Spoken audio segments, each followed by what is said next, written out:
Welcome to Learning English, a daily 30-minute program from the Voice of America. I'm Katie Weaver. And I'm Mario Ritter Jr. This program is designed for English learners, so we speak a little slower and we use words and phrases especially written for people learning English. Coming up on the show, Jill Roberts brings us the Health and Lifestyle Report. She tells about a new study on the incidence of diabetes worldwide. The researchers say more than 800 million adults have the disease, and they say more than half of people over 30 who have the disease are not receiving treatment for it. We also hear from Brian Lynn. He reports on Microsoft's effort to expand its AI offerings with personal agents designed to take over different human processes. And we close the show with our lesson of the day. Andrew Smith and Jill Robbins teach us about how to express habitual past actions in English. But first, I have a story on some ancient footprints found in Kenya and what they mean to the paleontologists and other scientists studying them.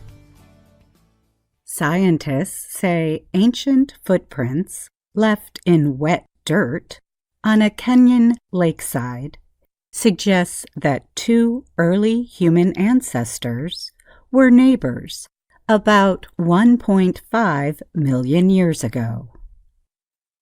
Two separate species made the sets of footprints within a matter of hours, or at most days, said paleontologist Louise Leakey, a writer of the research published recently in the journal Science.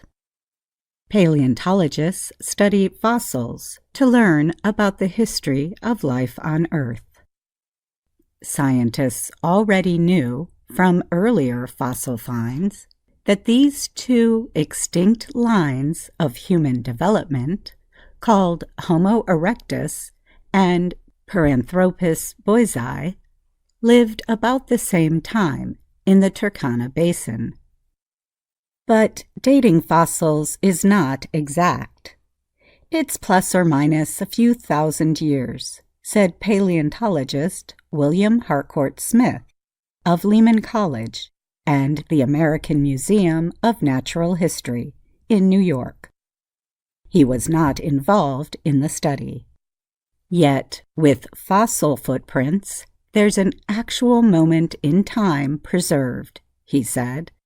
It's an amazing discovery.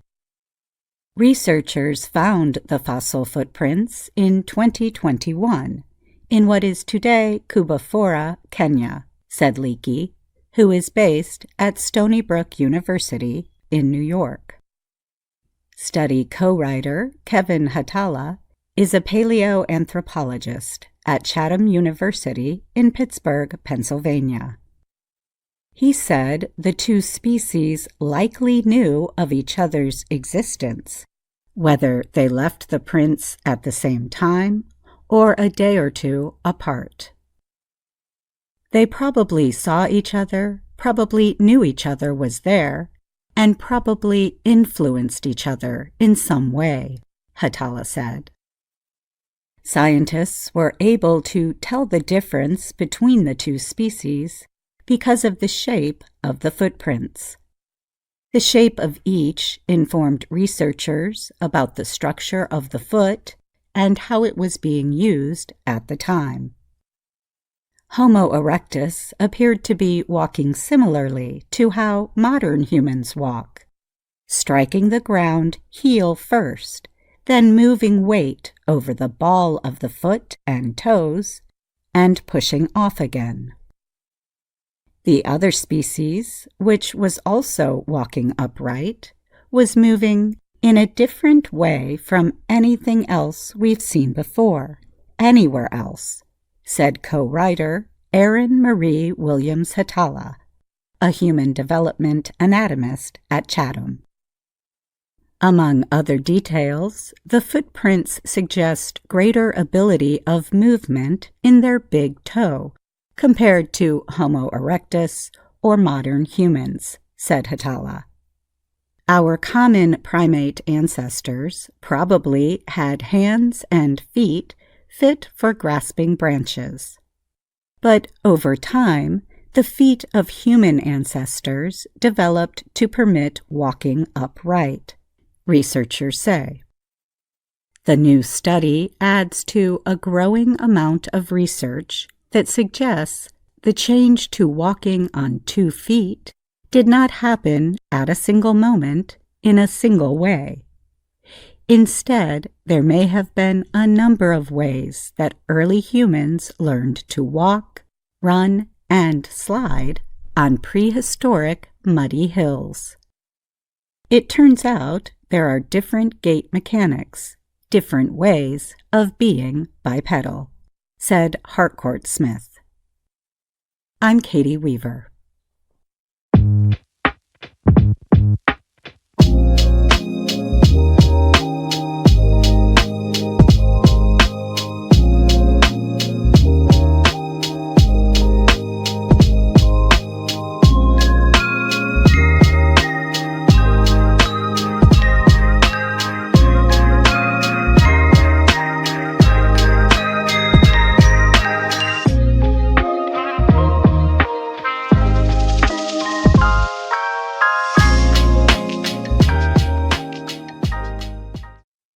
Microsoft is expanding its artificial intelligence AI tool offerings to include personal agents, which are designed to take over different human processes. The American software company said the new offerings are designed to help users complete certain business activities with little or no human involvement. The agents are expected to be offered to some users starting in the coming weeks. A full release is expected sometime next year. Microsoft has said its agents are designed to expand on so-called chatbots. A chatbot is an AI tool that can work by itself to produce human-level writing or discussion. Such systems, also known as generative AI, can also produce images and videos based on short text descriptions. While chatbots perform some functions on their own, they also depend heavily on humans to operate and guide them. The idea behind AI agents is to give them the ability to take over whole business processes with little or no guidance from people. In a statement last month, Microsoft said it was preparing for a world where every organization would have a collection of AI agents to perform different business activities. In another statement issued last week, the company said the agents being developed are designed to operate around the clock to ease the workload of human workers. Examples of agent duties include processing customer orders or returns and examining shipping records to prevent errors. Microsoft has moved quickly to offer AI technologies to everyday users of its business software products. The methods are largely based on models built by AI developer OpenAI, creator of the ChatGPT chatbot. Microsoft has invested about $13 billion in OpenAI. Microsoft's Chief Marketing Officer, Jared Spataro, said the public should think of agents as the new apps for an AI-powered world. The company added that its customers will be able to use its Copilot Studio service to create their own AI agents to meet specific needs. Copilot is Microsoft's existing AI chatbot tool. In addition, the company said it has introduced 10 ready-to-use agents to carry out routine business activities. Charles Lamanna is the Corporate Vice President of Business and Industry for Copilot. He told Reuters news agency, "The idea is that Copilot is the user interface for AI." He added every employee will have a Copilot, their personalized AI agent, and then they will use that Copilot to interface and interact with the sea of AI agents that will be out there. In an online explanation of the AI tools, Microsoft said instead of just assisting you, agents can work alongside you or even on your behalf. This could include a range of things from responding to customer questions to more complex or multi-step assignments, the company added. The abilities of AI agents remain limited for now, but ongoing development of the tools has raised concerns about certain risks linked to the technology. Microsoft officials have said the company had developed responsible AI guidelines to protect users from possible security or privacy problems. Other big technology companies also aim to develop such agents. These include Salesforce, NVIDIA, Google, and Oracle. Industry experts have said the tools could provide companies with an easier path to earn money from the billions of dollars they are investing in AI systems. I'm Brian Lynn. VOA Learning English has launched a new program for children. It is called Let's Learn English with Anna. The new course aims to teach children American English through asking and answering questions and experiencing fun situations.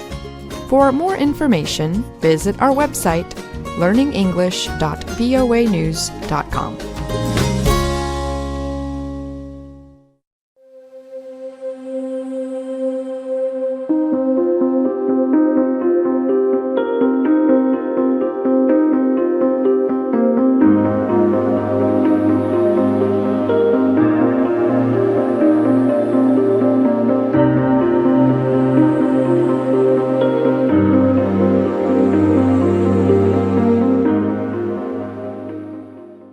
A new study reports that more than 800 million adults have diabetes worldwide, and more than half of those aged over 30 who have the condition are not receiving treatment.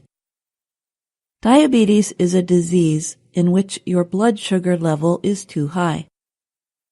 If untreated, it can damage the heart, blood vessels, nerves, and other organs.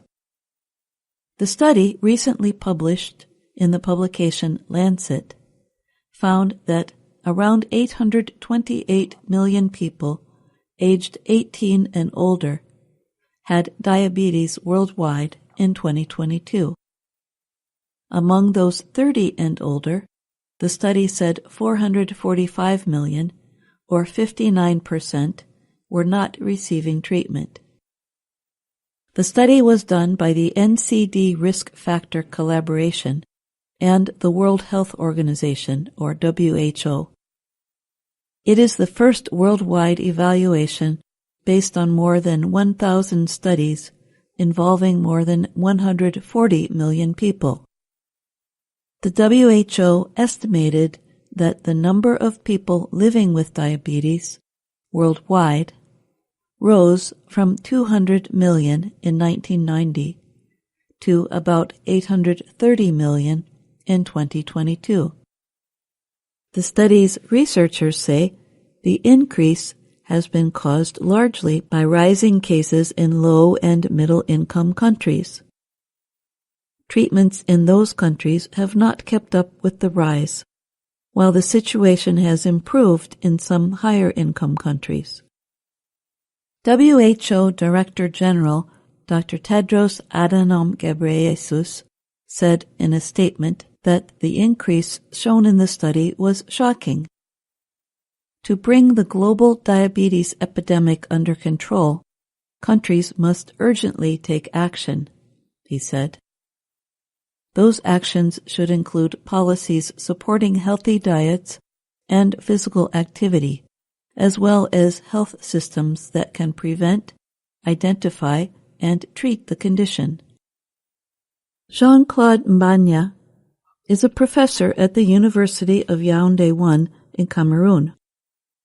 He said that in parts of sub-Saharan Africa, only 5 to 10% of those estimated to have diabetes were getting treatment. He added that treating diabetes, either with insulin or drugs, can be costly. A huge number are at risk of serious health complications, he said. Some of the largest improvements, 25 to 37 percentage points, happened in countries in Latin America, Central and Western Europe, Canada, South Korea, Russia, Seychelles, and Jordan. The WHO says the number of deaths caused by diabetes has been increasing since 2000. In 2021, the disease was the direct cause of 1.6 million deaths.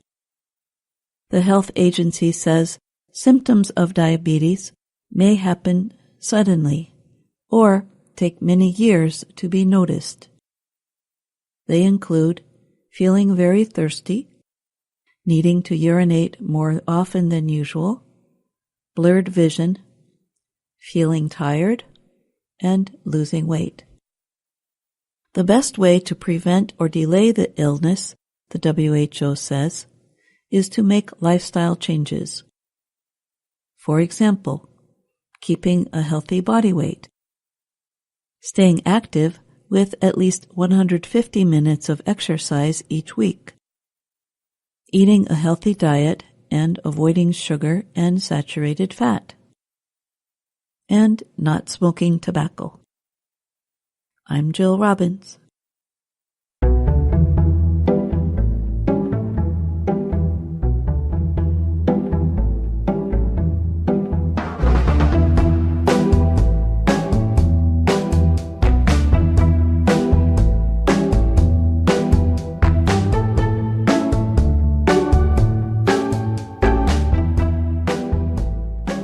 And now it's time for the lesson of the day on the Learning English podcast.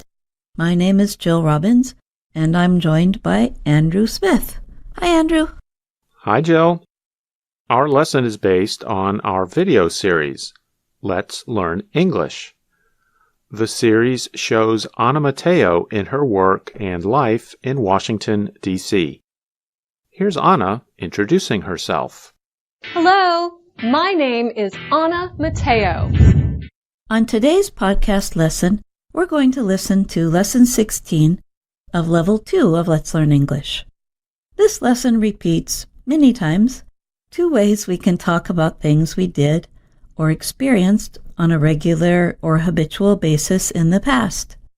A habitual basis means things that happened on a kind of regular schedule, or that happened very often. For example, if you go to school 5 days a week, that is a habitual action. Now, here are the 2 ways we can talk about habitual actions feelings, or states of being in the past. The first way uses the modal would. The second way uses the two words used to. The best way to learn to use them is to hear some examples. Listen to the beginning of Lesson 16. Hi, Kaveh. Let's go to lunch. Ooh, I know a great place. When I first started working here, I would go every day. Great. Oh, no. What's wrong? I lost my key. I just had it this morning. You should check the Lost and Found office. Great idea. Where is it? Oh, it used to be across from the cafeteria, but now it's down in the basement next to the elevators. It's really hard to find. The lost and found is hard to find. That's funny. It is.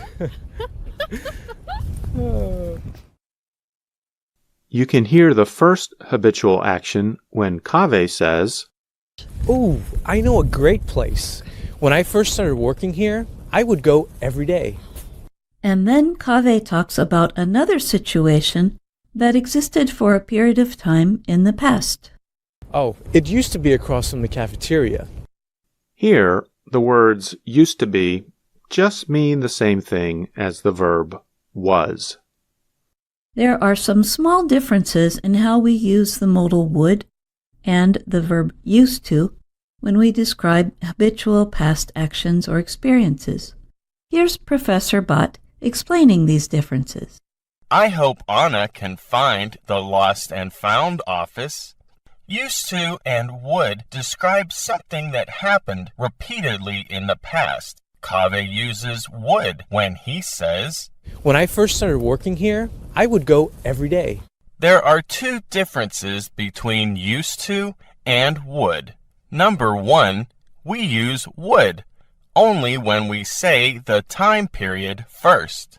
Number two, for verbs like be, think, feel, see, and understand, we can only use used to. Kaveh says, It used to be across from the cafeteria. Thanks, Professor Bott. That is a helpful explanation. Verbs such as be, think, feel, see, and understand are more like states of mind or states of being rather than actions, such as the verbs go, eat, play, and so on. Now, listen to Jill and I have a conversation about our past. Listen for how we use would and used to. Andrew, do you have any special memories of something you would do with your family when you were young? I do. Yes, I do.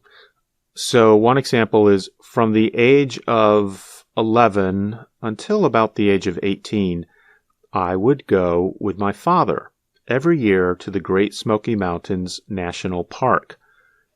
That's in the southeastern United States. And we would hike up a mountain called Mount LeConte. At the top of the mountain, there were cabins where we would spend the night. And I remember I would get up very early in the morning and go watch the sunrise from the top of the mountain. Those are special memories. How about you, Jill? My family used to travel around the country in a Volkswagen bus. When I was little, all 7 of us would sleep in this big blue tent. My dad once said he wanted us to see all parts of the country, so we went there and camped. I think that's where I got my love for traveling to new places and meeting people from other places. That sounds so great. I think I would have loved to do that. Maybe I'll get a van when I'm older and try to do something similar. Now let's hear more from Lesson 16 of Level 2 of Let's Learn English. Anna goes to an office to try to find her lost key. The person in the office thinks Anna wants to find the key to happiness instead of a key to her door. In this part, you will hear many examples of the words used to, when the speakers describe habitual actions and feelings from the past. Come in. I am Serenity. Hi, Serenity. I'm Anna. Please sit down. How can I help you? I lost something very important. Shh. I already know. You need help. Yes, I need help finding the key. You need to find the key. The key that will give you happiness. Yes, finding this key will make me very happy. First, Anna, let me tell you a little bit about myself. Okay. I used to be a very important person with a very important job. I made a lot of money. I mean, a lot.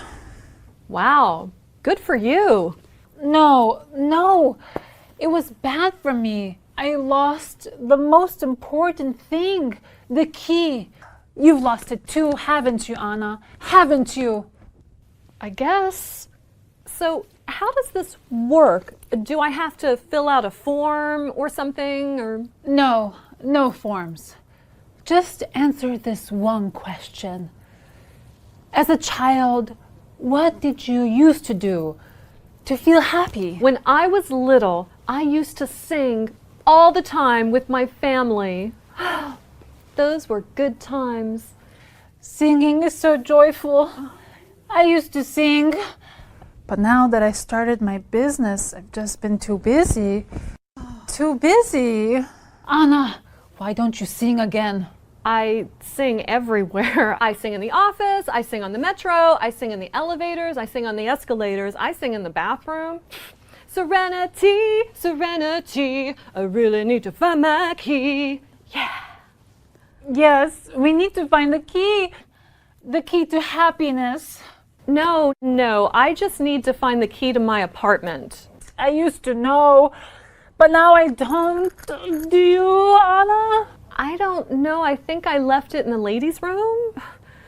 You know, this isn't the lost and found, is it? It could be the lost and found. I'm lost. And I used to find joy for people. I used to find joy. You know, this is a bad time for you. I'll find the lost and found myself. Bye, thanks. I used to find joy. I used to find joy. I used to find joy. I found my key. I used to find joy. Oh, the sad woman in the office used to find joy. Well, hopefully she will find it again soon. Listeners, what are some things you used to do when you were younger? What would you do when you played with your friends? Write to us and let us know. You can send your email to learningenglish@voanews.com. Remember, you can always find us on Facebook, YouTube, and Instagram. Thanks for listening. I'm Dr. Jill. And I'm Andrew Smith.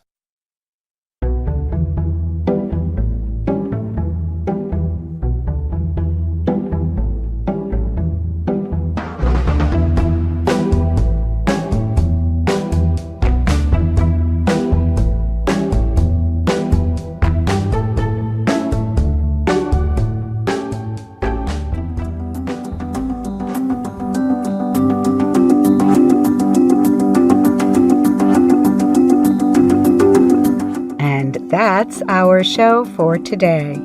But join us again tomorrow to keep learning English on the Voice of America. I'm Katie Weaver. And I'm Mario Ritter Jr.